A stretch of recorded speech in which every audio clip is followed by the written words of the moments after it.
coming up on this episode of the Spiro Podcast.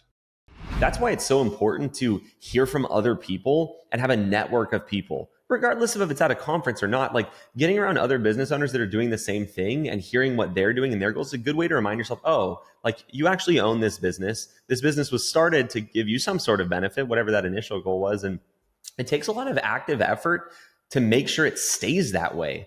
Welcome to the Spiro Podcast, managing your real estate photography and videography business. With your hosts, Todd Kivimaki and Craig Magrum. Hi, and welcome to the Spiro Podcast, managing your real estate photography and videography business.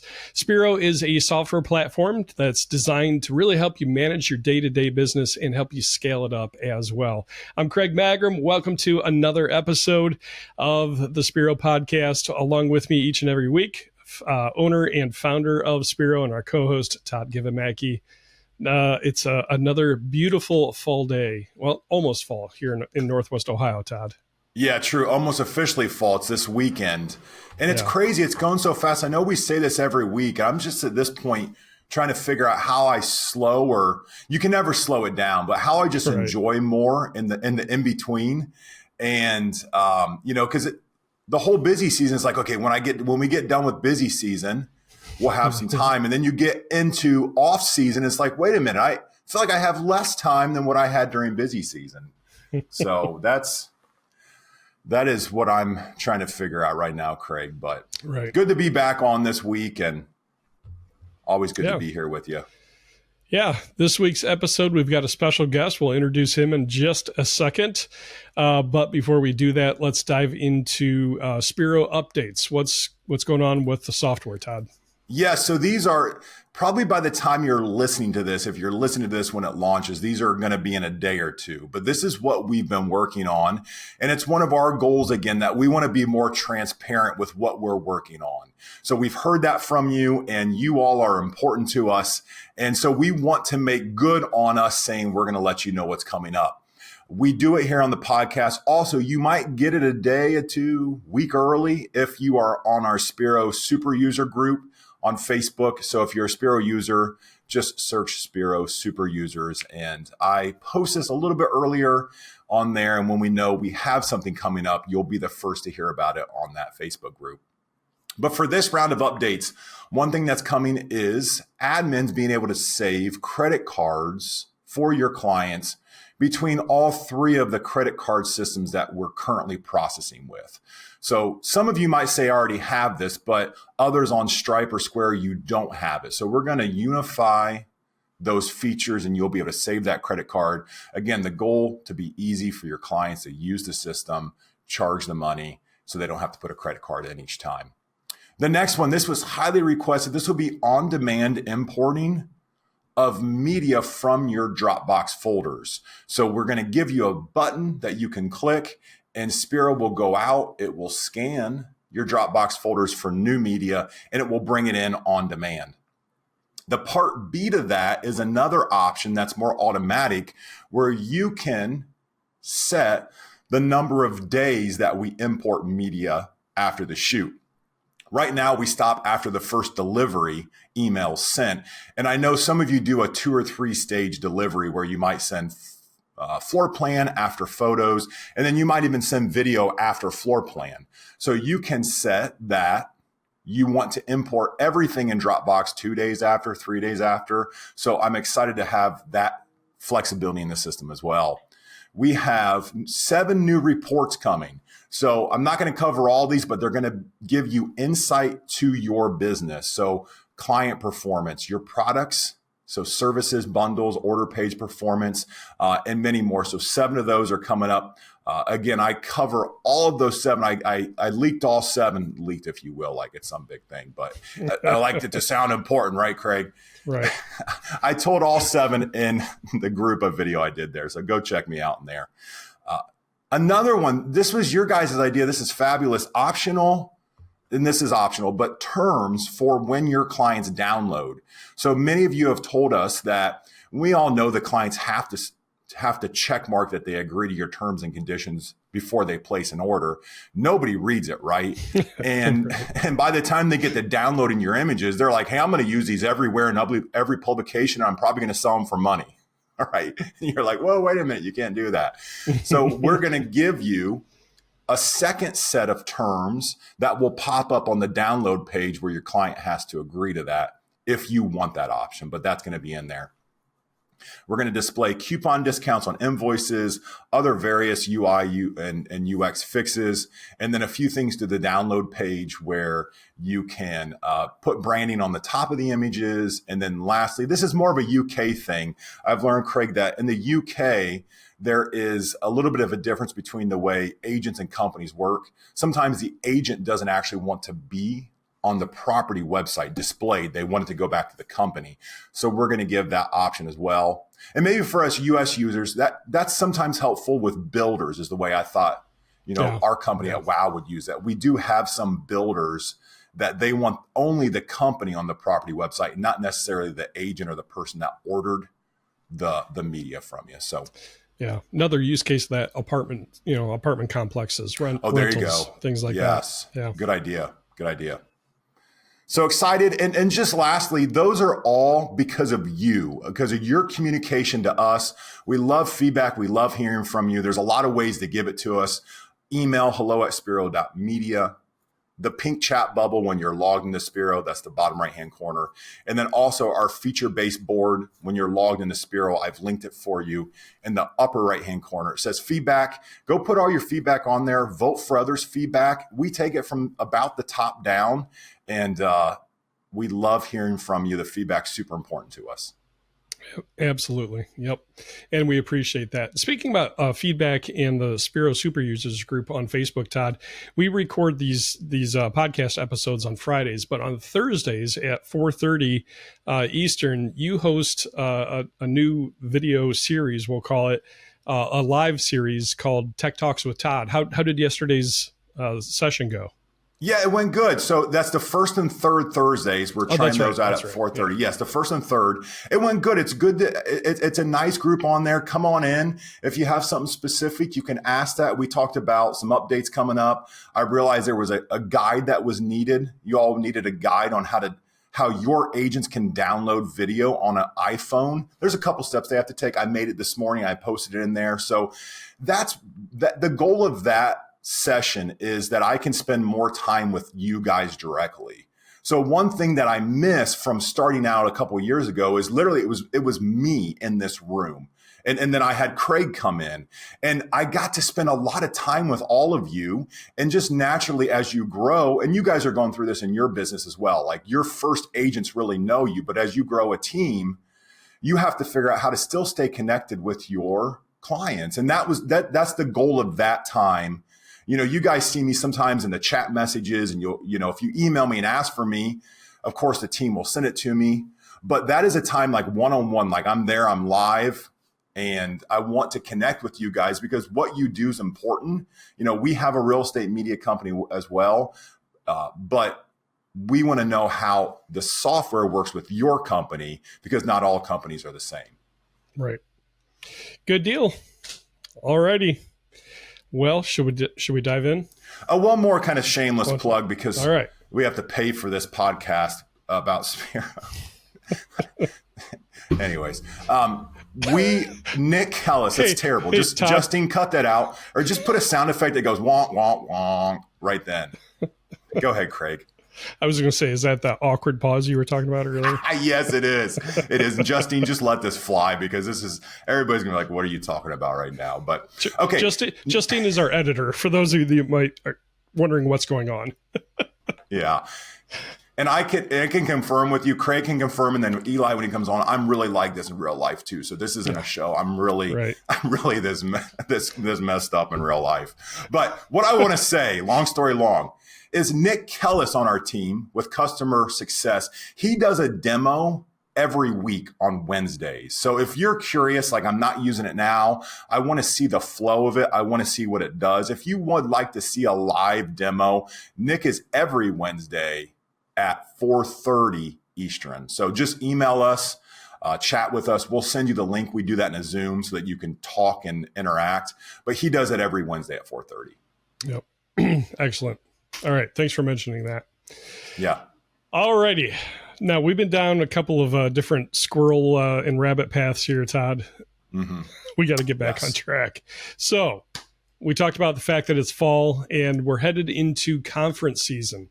So this podcast, again, we've talked about this before. We're really trying to focus on the business of real estate photo and video, right? Mm-hmm. Lots of great resources out there on the creative side, what equipment to use, all of that good stuff. But we really want to see you have a successful business. And so one of the best ways you can do that is to invest in yourself, not just in your business, not in your equipment, not in your knowledge of how to shoot real estate, but really in how to run your business. And there are some fantastic conferences out there. And we want to talk about one of those, especially this week, Todd. Yes, we do. So this is one, and you all know him, and we'll introduce him here in a second, but this is one that I got to be a part of last year for the first time. And it's just phenomenal. Like just the excitement, the energy, and then the family feel is just amazing. And that's one thing that's one of our core values is we are family at WOW. And so anywhere I go and I see that core value and I see how people just want to help each other and how they're excited and celebrating wins. It's just contagious. And the group of individuals on the team, on Eli's team, and then that surround him is fabulous. So this is coming up here. We'll get all the details, but we're going to bring on Eli Jones to the podcast. Eli, welcome. Good to have you on here today. Thanks for having me. I'm always excited to chat with you and Craig both. Now, Eli, just as a little background, just give us you want to give us just a little backstory as to how you got into real estate photography and maybe progress through the years to what you're doing now? Yeah, I mean, it's kind of a boring story. I think it's same to how most of us get into this business. My mom was a real estate agent for like a 6-month period of time. And I had a camera and I shot some, frankly, terrible real estate photos. But 12 years ago, you could get by with terrible real estate photos. And so agents started calling and grew a business called Norman & Young. We have a great team that runs that company daily. And I get to spend my time on my business REPP, which is where I think most people know me from, where we help other real estate photographers grow their business. Like Todd said, I think it's an interesting industry we're in because I see it as something that has a lot of potential. And I think everybody listening to this knows that because you have a business that's been built on that potential.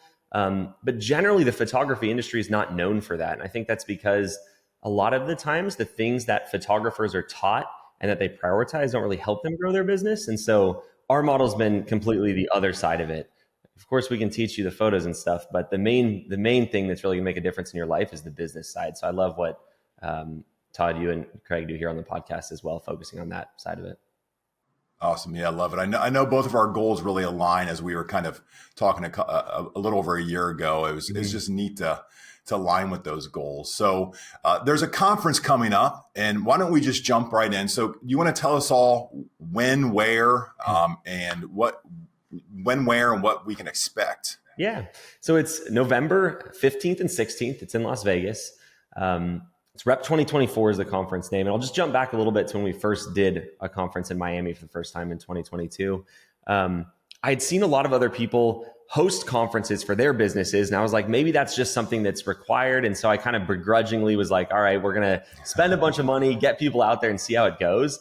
And my attitude towards conferences completely shifted after the first event. It was, I know it was my conference, so I'm kind of sounding like I'm just promoting it for that sake, but I left and I was like, we got to do this every year.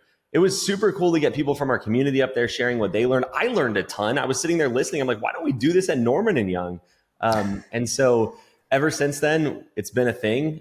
We did it last year in Vegas as well. And yeah, it's just a really cool event. It's like Todd was saying, we, the business side of things, and it's not just the boring numbers. It's like the attitudes you have, the things you're doing, the way you run your business. That's what really matters in your business. And so that's what we focus on. I think the joke was made last year that it's the only photography conference where we don't talk about photography. And that's probably the best way to intro it.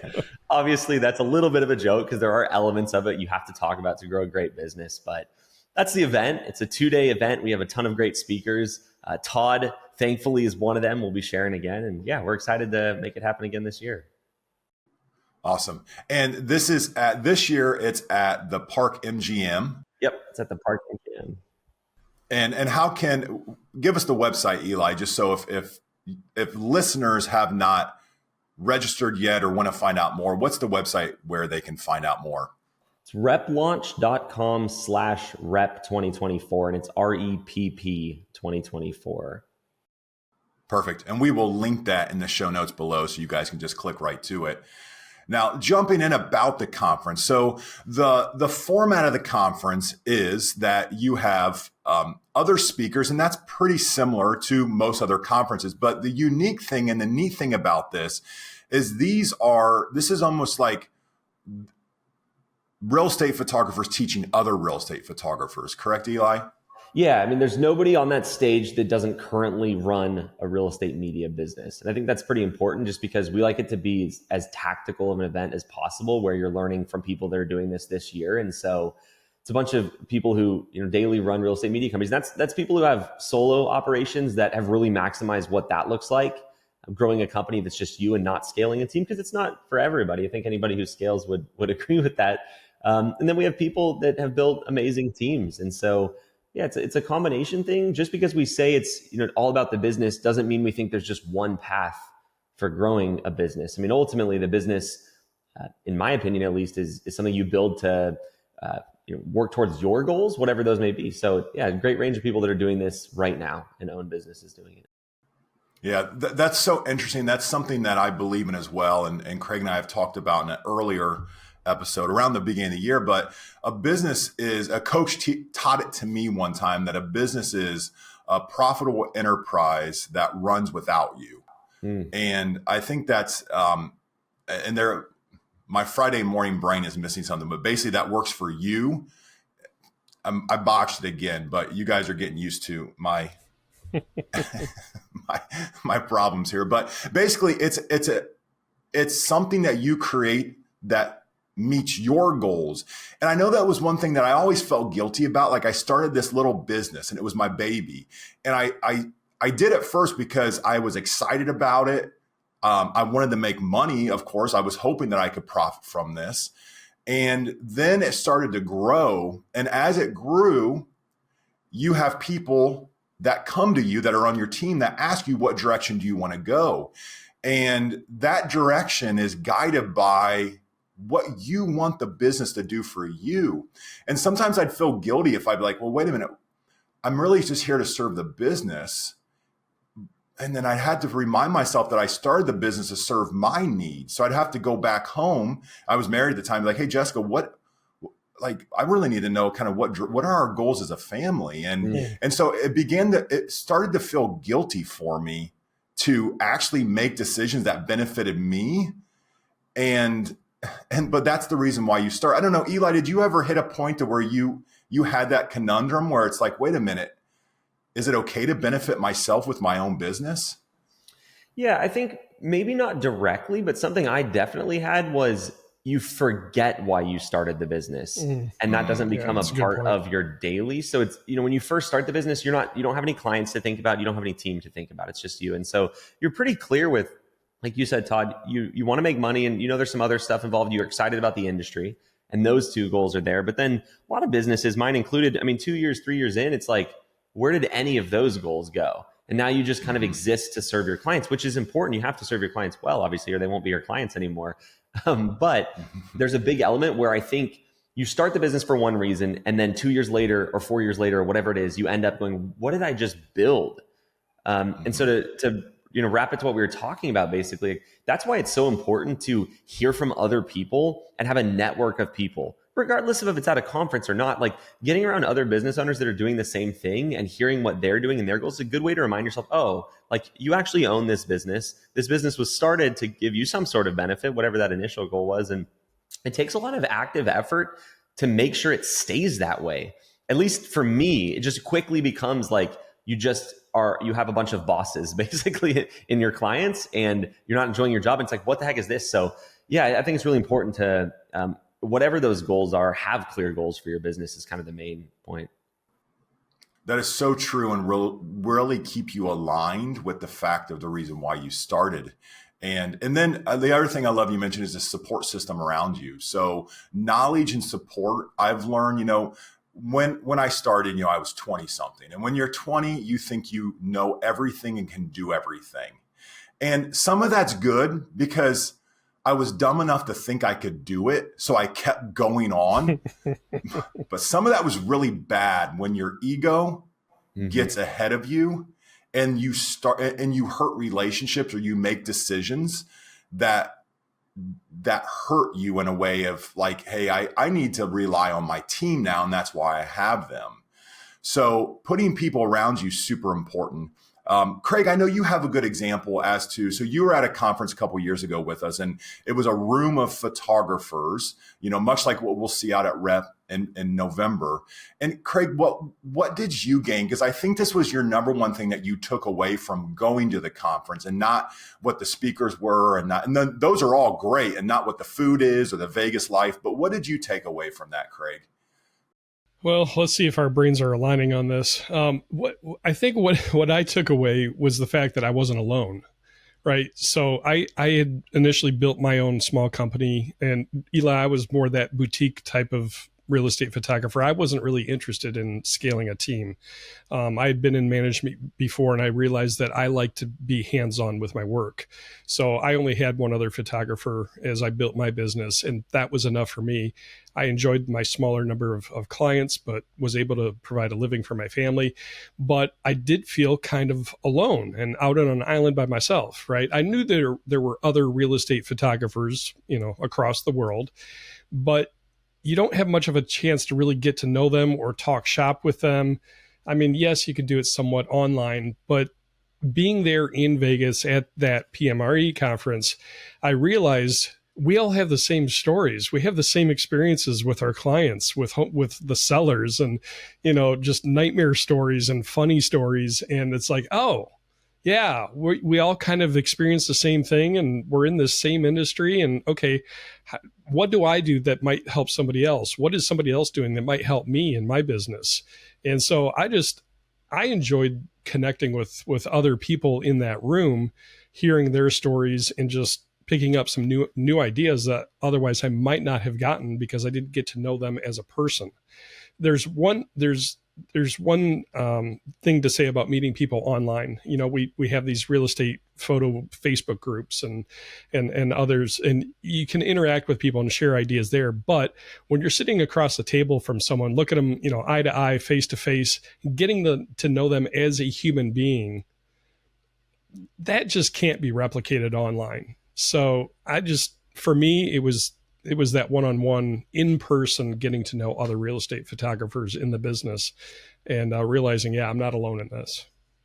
We were aligned with that, Craig. That's what I was thinking about. I was thinking about, a specific conversation where we were actually talking to an individual, and he was kind of at the end of his rope. He had come, he was really frustrated with his business, and he felt like he was on an island, and it was only him. And he goes online, and then it acted as the opposite, as to where it's like, I see everybody else. Oh, I'm 70% up. I'm 100% up.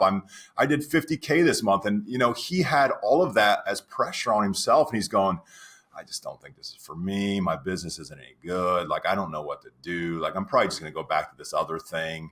And, it was encouraging because in that just small group that we're talking about, in all places of Vegas where you think like there's, but there's this community that comes together, and people are like, oh no, you can do it. And there's ideas that are bounced off and encouragement. And that really sat with me. And like, that was really just cool to see the community picking up the community. Right. Eli, one thing that I've always looked up to you and just thought was really amazing that you had this foresight was the ability to build a community. And now you've built, a very large, it's probably the largest. I guess stats don't matter. And if you guys, for those of you that don't know Eli, like he'll never talk about what he's done because he's just that good of a person that he's not like here to brag, but I'll brag on him a little bit. Like he's got this humongous community. He saw it many years ago, and he's like, hey, I'm going to build this community around this knowledge and lifting people up. And so Eli, I'm sure you have some just stories over the years where it's just like, man, I saw this is how we started and this is what it came from, or this success story of a community member? Does anything stick out from you from maybe the conference or over the years? Yeah. I mean, the first thing I'll say, I think I heard something that feels true to me, which is a lot of entrepreneurs solve their own problems. And so Norman and Young and building a photo business, I didn't have a problem with real estate photos. That was just a business in front of me, but REPP's really been the business that solved the problems that I had. And so for me, I really felt the same thing Craig just mentioned. It's easy to feel alone, because the hard part with this business is if you do meet someone in person, they're most likely a competitor if you met them in the same market you're in. And I think it's a great idea to get, I know our competitors, we've had great conversation. You hold back 1% regardless of how much you believe that, right? It's there's still a little I can't say the client's name here because they're going to take them, And so for me, it was that. As far as stories go, I mean, one of my favorite from the conference is, and I think she's been a guest on the podcast, but Colleen and Tim. Yes. So I didn't know this at the time. Part of this I knew, part of it you'll see why I didn't know it. She came to our conference the first time in Miami. And I could tell by the way that her and Tim walked in the room that they were very new to this, because their eyes were twice the size of everybody else's when we were talking, right? And so she was there and we got to chat with her. It was a really small group that first year, which was awesome. It was 40 or 50 people. And she was like, I'm new to this. I've done $1,500 in revenue. And just talking to them, you kind of tell that she was going to be successful. I mean, she had that energy to her and just the attitude. They were going to make it happen. There was no stopping them. So anyway, the conference went well. And the next year, we're planning for the conference again. This is the first time we're doing it in Vegas. It's REPP 2023. And we're trying to put together speakers. And Colleen and Tim, their business had exploded. They'd gone from 0 to well over 100K, not run rate, revenue. They'd collected $100,000 well within their first year. And they were, growing well past that. They were on track for a lot more. So we invited her to be a speaker, because my thing is you can look at someone, if someone's been in business 10 years like me, it doesn't mean all of our ideas are good. It just means we've been doing it a while. And so you learn a lot from the people who have rocket shipped up recently. So Colleen was all right, Colleen and Tim, we got to have you guys speak. So they said yes. And during her talk last year, she was at the first conference, she didn't tell anybody this. The first time she said it was on the stage. I was sitting there the first time she was thinking, and she said, I'm going to be here as a speaker next year. She didn't ask to be a speaker. All she did was put her head down and just work. And they built an incredible business, and we invited her. She didn't plant any seeds. And so that was super cool to share. And so since then, she's grown a business that I think is bigger than Norman and Young now, which is the most inspiring thing of all. She's coming back as a speaker. So that's one of my all-time favorite stories. That's awesome. Her energy is infectious. Just her enthusiasm. They're just fun to be around, and the way that between Colleen and Tim, they converse together when they're together is just great. So love that success story. Yeah. Kind of switching gears just slightly, because I think it's super valuable, and it's some insight that you have that is super important. Can we go over, just to backtrack, we kind of talked about tiers of business, and there's different tiers, and all of our listeners are at a different point. And again, that's okay. So if you're listening today and you hear a tier and you're like, oh, I'm at this bottom tier, that's okay, because we all had to start there. We all started with a business, and it took me, Eli talks about 10 years. It took me 20 years to get here.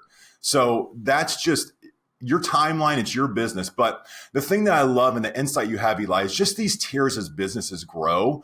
And this is kind of impromptu. This wasn't discussed before, so I'm kind of putting you on the spot. Yeah, but can you take us through those tiers of what you see? Because you coach a lot of real estate students, and you have a ton of success in your community with that. What are the tiers you see, just so our listeners can connect with those, and then maybe how they get to the next tier? Yeah, good question. I mean, you can break it up a lot of different ways. Here's generally how we do it that I think hopefully can give you some context about what to do. Because one thing I'll say before I jump in is you don't want to go, and this is what I did wrong. It's basically how I know everything that I know now is the stuff I didn't do. I'm sure, Todd, you can associate with that, and Craig as well. Mm-hmm. So I would go, okay, I'm doing $5,000 a month, and this guy's doing 60. What is he doing? And I want to do that. And that's good. I mean, you want to look up to the people that are above you, but you don't want to mistake the things that work for them now at their scale with where you are. And so the way we kind of break it down is when you're going from 0 to $8,000 a month, roughly, it's only client acquisition. That's like what you got to work on, and you got to keep it really simple. Don't try to do 100 different client acquisition methods. Just keep it with one. We talk about the Instagram method a lot. Just whatever it is for you, pick one, stick with it. When you start to get to 8 to 15K is kind of the next tier. You could bring it in a little sooner, just depends on your individual business. But that's where you start really having to work on your systems more, because you're starting to get maxed out as a solo operator. So if you picture yourself, maybe you've been there, maybe you're wanting to go there. Picture yourself doing 15,000 a month. If your average order value is 250, I mean, that's a good amount of shoots. You're pretty busy. And so the bottleneck is not, hey, how many clients can I get? It's how many clients can I fit in my business at that stage? Mm-hmm. And so you start to refine your business, and that's more systems focused, 8 to 15. When you get to 8, the referrals really start to take over if you're doing it right. And so you actually can afford to kind of, let off the gas with client acquisition. And then, at 15K is the pivot point for a lot of people. If you want to scale your business and you want to build a team, that's one of your goals. 15K is a great time for your first hire. If you do it too much later than that, you can definitely get to 25K by yourself in most markets. It's just really hard to hire when you're already at 25K, because you have your brain is fried and you have no time. And so that's kind of the next stage. I don't know if that's the break points you were looking for, Todd, but that's kind of how I think about it from an overview. Yeah. And that's super helpful. And that's, that's tested. That's a ton of people, a ton of years that Eli looks at this data from. So and it's important to know that that's a good path to run, and it's a proven path. And the thing is our left brains can be very active sometimes, and we get tired, and you might make your first 6K month, and 6K is a lot of money. If you're looking like, oh, I used to make 4K a month or 5K at my previous job, and I'm making 6K now. Well, it's a little bit different because that's top line revenue. But two, this is where I saw my head, and I forget what the number was monthly, but that's when your head starts to go a little bit. And you're like, okay, great. I've got this thing off the ground, and I'm not taking anything away from you. It's not many businesses, not many people will take the leap of faith and then get a business to 6K a month. But that is kind of the point to where you have to just keep driving forward, and you have to keep pushing through, and you can't let your ego, if you will. And again, I say that from a place of love in my heart, because I love you guys. I saw myself do that. It's like, don't let your ego get in the way right now. And there's other points as well. And I have to do this every day. I can't let my ego get in the way, because sometimes I look, I'm like, okay, this is kind of cool. I'm really happy with what I did. And then sometimes your brain tells you, and this is an Eliism, but a thought error. Mm-hmm. And you have a thought error, and you're telling yourself that you're unstoppable. And then you make some lapses, and, things can happen. So if you're at that 6K point, just keep pushing through there. Keep on your client acquisition, and try to drive it to that. Again, that number was about a 15K a month. Eli, is that what the first point is?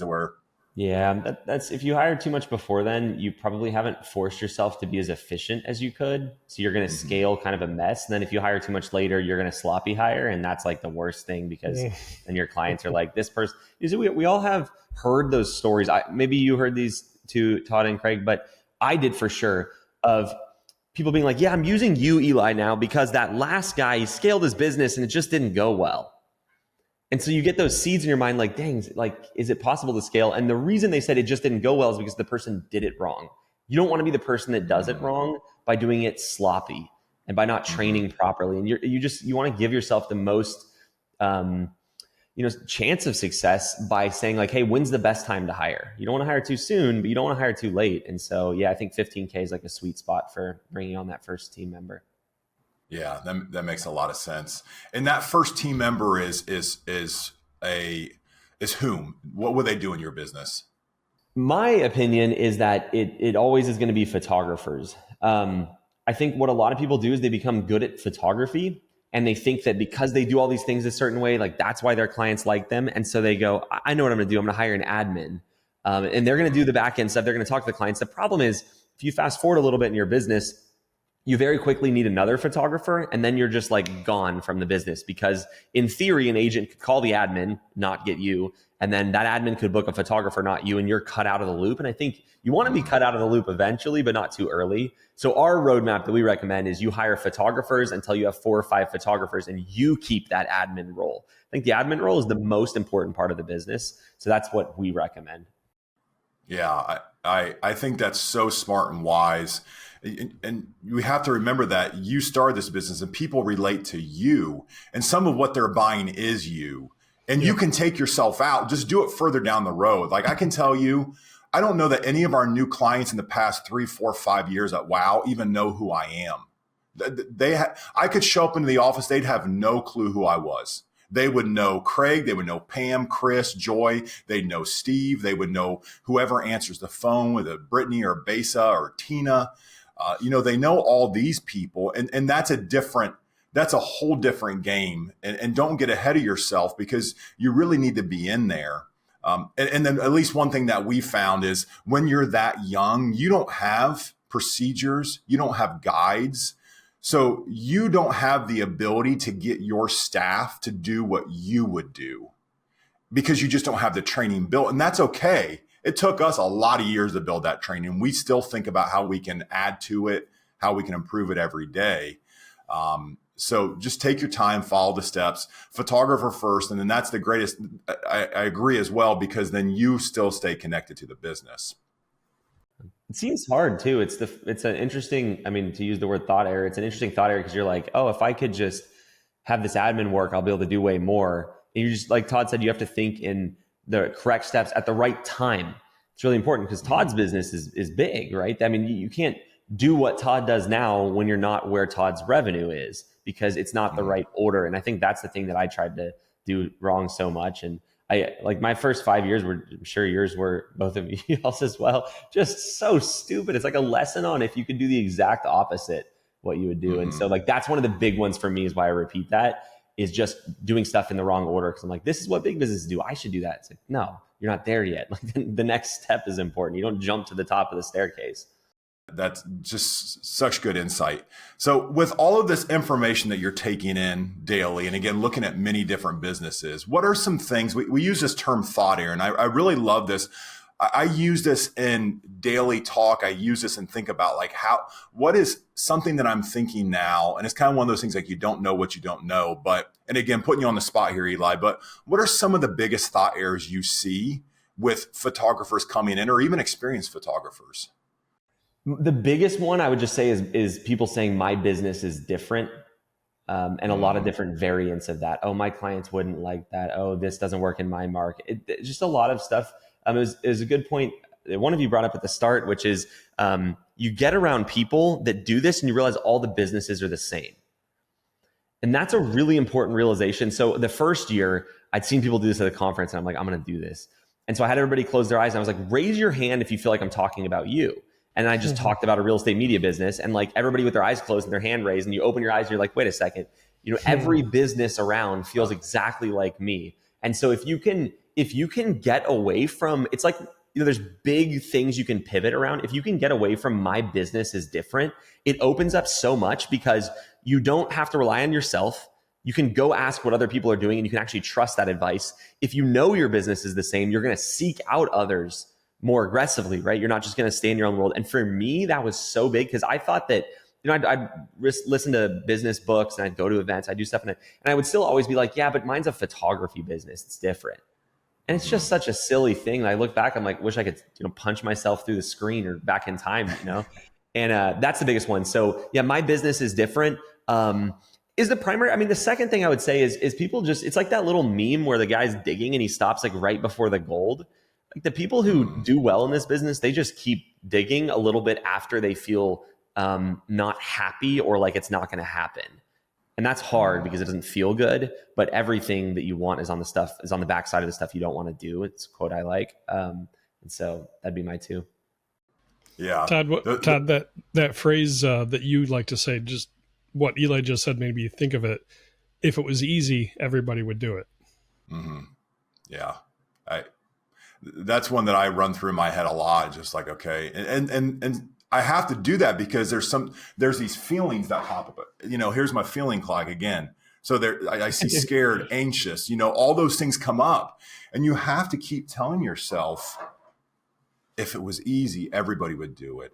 It's interesting that this topic popped up and we're talking about this because I listened to just a quick daily video. It's Darren Daily. And I listened to him on my way into work, and he talked about making decisions. Typically when there's a decision that you don't want to do, if there's an option that you don't want to do in a decision, that's typically the one that you need to do. Yeah. You're like, oh, it's cold outside today. I'm not going to go run. I'm going to start dieting tomorrow, or I'm going to make client calls tomorrow, or follow-up calls, or I'm going to build that procedure for the team tomorrow, or I don't have time today. Like, that's typically the one. And I got to thinking about that, and I was like, that is so true, because our bodies and our minds, they have those feelings and those negative feelings. And quite honestly, who is comfortable with those negative feelings? Like, nobody. Like, you're not built for that. We were built with these emotions, this fight or flight instinct. And I just thought that was so interesting. It got me to do the dumb. I've got this ab board here, this plank board in the office today, and I sit at this desk, how many hours a day? And I'm like, oh, I should really do that plank board.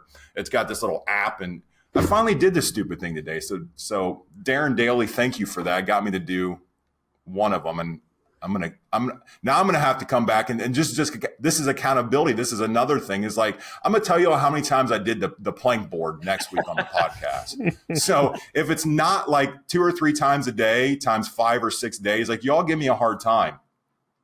But that's another thing. Like, kind of selfishly into the next topic, accountability. What have you seen that do in your life, Eli, in your students' lives? Is that important? Is that something we should be thinking about? We're just our business. I own my business. I'm the owner of my business. What do you believe about accountability? I think accountability is like a spectrum rather than a yes or a no thing. So I think it's just a question of how accountable you are. And there's different types of accountability. So there's accountability to yourself. There's going to be external accountability. And so I think the more you're accountable in however you want to define that, like, the better it's going to go for your business. So, like, you get around people who are doing what you're doing and you talk with them. That's a form of accountability. There's discipline with your own schedule and your own life. I mean, that's a form of accountability. I don't think there's anybody who's been more accountable and less successful. And so, I think that's a big part of it. Yeah. And that's one of the cool things, again, just to go back to this community at the conference coming up here in November, you're going to be in the room. Like Eli said, he described the real estate photography business, and everybody raised their hand like, that's me. And that's kind of cool to be in that room. And then you're going to get their contact. You're going to friend them on Facebook, or, you're going to follow them or get their contact information.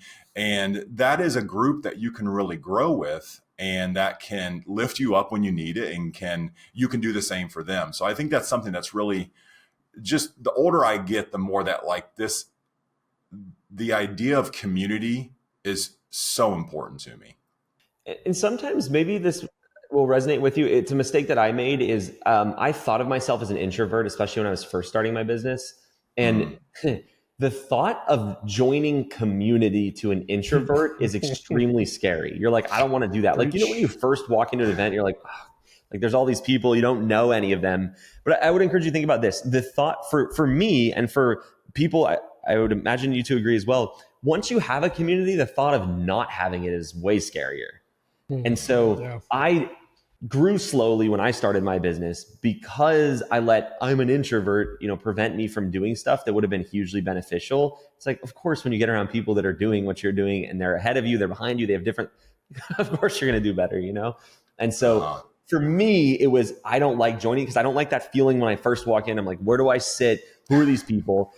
It's like anything. You go to a class for the first time, you go to a new whatever, and you're like that. And then 2 days in, you're like, this is the best thing ever. Like, that's where that accountability comes in a little bit. Like, you need to be accountable to yourself to know that that's true and just push yourself, because then it takes it from there. One of the things about being disciplined is, like, when you take small steps to get disciplined, you all of a sudden find yourself way more disciplined. And so it's the same thing with this. Like, you just got to take a step, and then before you know it, you can't imagine life without that. And so what Todd said about connecting with other people, and this was talked about at the start, the value at an event specifically is not the whole part of it is not on the stage. A lot of it is the people you talk to, the 4 phone numbers you get. Every conference that we've done and every conference that I've been to, I know somebody from that I talk to, that I've gained a lot from. And so you should go in with that as well, which I know, again, for an introvert, scary. Really easy to do when you just spend 2 days with people. And my favorite thing we're doing this year is, I like this for me as a quote unquote, recovering introvert, or whatever you want to call it. I went to an event recently, and they like directed us all by table, to a table based on revenue. And that's where the connections came from. Cause like, I'm not someone that just goes around and just wants to meet people. And so for me, that was really cool. And so that's something we're going to do. And that's a good way to like break the ice. You just have to talk to people. Yeah. Oh, I love that. That'll be great. Craig, I bet that's something that I know resonates with, me as well, but you as well, because you would. Yeah. What you just said, Eli, I'm not the person to go up to a group and insert myself into a conversation. It's like that at the realtor events in my market, the big social gatherings. I'm the wallflower, but I look for the individuals that I've gotten to know over the years, and I can talk with them one-on-one. My strength is the one-on-one conversations. That's where I really can connect and feel a little bit more confident. And that's kind of how I built my business, in this market. We have other business development specialists that take a totally different approach. You got to find your strengths, right? And build your business on that. And you can do it. We all have different gifts and talents, and all of those different gifts and talents can be used to build a business that will reflect you and will resonate with your clients. So Eli, switching back to the conference here. So 2-day conference, again, it is the 15th and the 16th of November. And it is in Vegas at the MGM or Park MGM, and excited to be back again this year. So I don't know if you just want to give us a high point. I know there's a lot of speakers and a lot of individuals, but I don't know if you just want to hit a high point of kind of what the speaker and kind of what we can expect from them. Yeah, I can run through some of them. So Colleen and Tim Kidd, we talked about, they'll be back speaking. Todd, you'll be speaking. A couple of people, if you're familiar with my content at all, you probably heard me mention Kevin Salgado, built an incredible business to $50K a month in like a year and a half from scratch in a new market where he didn't know anybody. He had just moved from California to Tennessee. And so he'll be there. Cam Vankerkove will be there. I always mess up his last name. Sorry, Cam, if you're listening. Anyway, he's a 7-figure real estate media business. Great guy, built an awesome team. Scott Gulmick, another guy that's newer to the business, but has a smaller team now, and he's great. Just a bunch of people that come from different perspectives too, which I think is good. Some of them want to have big teams. Some of them want to be maximized solo operators. And there'll be some cool things that the speakers talking about. Like Cam, for example, is talking about how to use a podcast to biz dev, basically. So he'll be talking about that. Colleen, I think, is talking twice, because we need Colleen talking as much as we possibly can. But I believe she'll be talking about the headshot pop-ups she does to get, like, there's different angles. And so something Colleen actually said, she posted in her Facebook group, was you get to go, and you said this a second ago, Todd, every business is different. We all have, actually, I think it was you, Craig, you got to give the right credit. Every business is different. Like, people have their strengths. And so what Colleen said that I really liked was, you go there and you know who you are. You get to pick, I resonate with that person. I resonate with that idea. And you get to, like, in a good way, Frankenstein your business together. And so that's where I think a lot of the value is in the perspective. But yeah, some really great people. And here's the cool thing, the way we do it, none of them are paid. These people love to teach because they've been taught. They want to pass it on. And so it's a great group of people who are, I'm a big fan of the book, The Go-Giver. It's a great group of people that are go-givers, I would say. And I'm just proud of that group and their willingness to do that. Yeah. Eli, what's the author's name of that book, The Go-Giver? Oh, that's a wonderful question. Let's see. We'll find it. I can find it real quick, but it's a great book. It's a fiction book. It's Bob Berg. Okay. And I am not known. I don't read for fun. I don't read fake stuff, right? So like, you got to find me reading like an autobiography or something. This is like the one fiction that I will recommend. And it's just really good. It's a story that is how I built my business. Basically, it's what I try to do. Very cool. We'll put a link to that book Yeah, we'll put a link to that book in the show notes. Awesome. So Eli, if we have listeners out there, so the event will be great. It's fabulous. You all should try to make it out there, and you should really try. And for those of you that either make it or not, but are just out there and they kind of feel that, they don't feel as though their business is like any other business, and maybe they have some of these thought errors, or maybe they're still even processing those, and they need some help. I mean, you have a fabulous platform, a fabulous environment, coaching environment for them. Can you give us just a little information on that? If someone's looking and they feel stuck, they need accountability, they need some guidance with their business, what can REPP do for them? Yeah, I mean, I would say the first thing is not to pay us or anybody anything. I would go start with, if you're here listening to this, real estate media. So my stuff on Instagram is not going to be ultimately that helpful because it's for newer people. YouTube, I post a lot of longer form content breaking down how I would scale different businesses, common things. So what I would recommend is you go start watching that and make sure you just like what I say and you resonate with me. If you're like, I don't agree with anything he says, like there's probably not a lot we're going to be able to do because we have different ideas for what we see this industry being and what you can do with it, right? So first step is honestly just go watch my videos on YouTube at It's Eli Jones. You can find me on there. And then if you want to talk with a team about a specific problem you're having or a roadmap, the cool thing about the way we do it is we don't just sell a course because courses are one size fits all. And we used to do that, and there's nothing wrong with that. It's just we found that we can get a lot better results for people if we coach them. And coaching is a one-on-one relationship. And so you can find info about that on my YouTube as well. But start with the stuff on YouTube and just make sure hey, this is helping. Get some value from that first. Yeah, and I'll pitch a little bit more because you guys all know me, and just from, and this isn't a hard pitch, but this is just what I saw last year. And last year, I'll just rewind and completely transparent. That was just at the point. So Eli is a partner and with Spiro. And that was right after we agreed, and we had some long conversation. He flew out to see me, and then I went out to meet him and the team, Jared and Kenny, and we had some good conversations and realized that we aligned. And then he invited me out to the conference. And so I was kind of there as just a fly on the wall for the first year. And I will tell you guys that just the family feel, but the way that the program and Eli's training has given people a track to run on and be successful, it was so cool. Like literally, and Eli would never say this because he's too humble, but like people are like, Eli, you've changed my life. Like I was working a job I hated, and now I have my own thing, my own business. I've grown it. It supports me. I'm supporting other families. That is, y'all, just like the best thing in the world. And Eli's humble enough, like that's not the only way to do it. You can learn, there's many other ways to do it, but he's put together great resources and a great community to do that. So, kudos to you and thanks to you, Eli. It was neat to be in that room and hear those stories. And those success stories are always just so uplifting. Yeah, thank you for that.